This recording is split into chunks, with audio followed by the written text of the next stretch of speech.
కాకినాడ పోర్టులో deputy CM Pawan తనిఖీలపై మాజీ మంత్రి పేర్ని నాని సెటర్ వేశారు. ప్రాణాలకు తెగించి పవన్ చేసిన ఈ ప్రయత్నంపై కొన్ని అనుమానాలు ఉన్నాయన్నారు. తనను షిప్ ఎక్కడానికి అనుమతి ఇవ్వడం లేదని పవన్ చెప్తున్నారని, ఆయన బోటులో కస్టమ్స్ పోర్టు అధికారి ఇద్దరు ఉన్నారని అన్నారు. షిప్ ఎక్కడానికి అనుమతి ఇవ్వాల్సిన ఇద్దరు పవన్తో ఉంటే ఆయన అనుమతి ఇవ్వలేదని చెప్పడం ఏంటంటూ నిలదీశారు.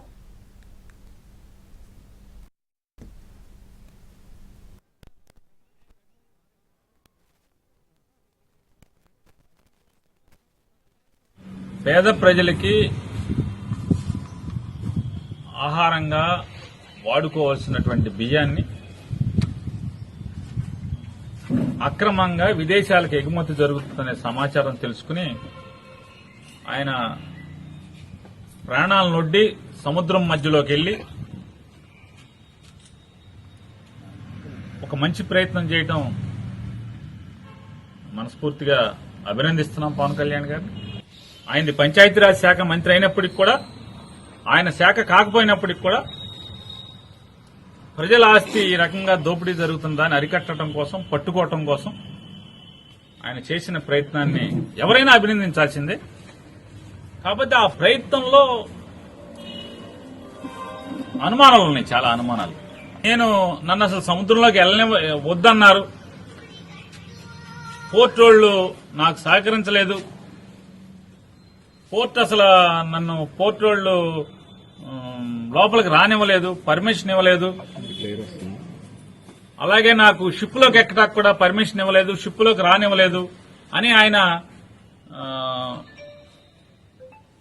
అంటే సహజంగా ఆయనకి అనుభవం ఉన్న రంగం కాబట్టి ఆ వీడియోలన్నీ జాగ్రత్తగా షిప్ చుట్టూ గిరగిరా రౌండ్ కొడుతూ పైన షిప్ వాళ్ళు పనిచేసే వాళ్ళని చూపిస్తూ, చూసారా వాళ్ళు నన్ను లెక్క చేయట్లేదు, నన్ను లోపలికి రానివ్వట్లేదు, ఇవన్నీ మనందరం వీడియోలు చూసాం. సందేహాలు ఏంటంటే మంచి ప్రయత్నమే, కానీ అంత అనుమానాలు లోపభూయిష్టంగా ఉంది, అన్ని అనుమానాలే కనబడుతున్నాయి. ఏంటంటే పవన్ కళ్యాణ్ గారు షిప్ ఎక్కటాకి షిప్లోకి వెళ్లాలంటే ఇద్దరు పర్మిషన్ కావాలి. ఒకళ్ళు కస్టమ్స్, రెండు పోర్ట్ అథారిటీ. పోర్ట్ అథారిటీ అంటే ఎవరు? State government.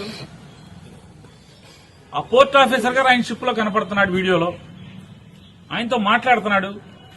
అట్లాగే కస్టమ్స్ ఆఫీసర్ కనపడుతున్నాడు దాంట్లో. అదే అధికారులు ఇద్దరు కూడా, పోర్ట్ అధికారి గాని లేదా కస్టమ్స్ వాళ్ళు గాని కలెక్టర్ని షిప్ లోకి అలౌ చేశారు, ఈయనెందుకు అలౌ చేయరు అంటే, అయితే పవన్ కళ్యాణ్ గారిని చంద్రబాబు నాయుడు షిప్ లోకి ఎక్కనివ్వద్దన్నా చెప్పు ఉండాలి, లేదా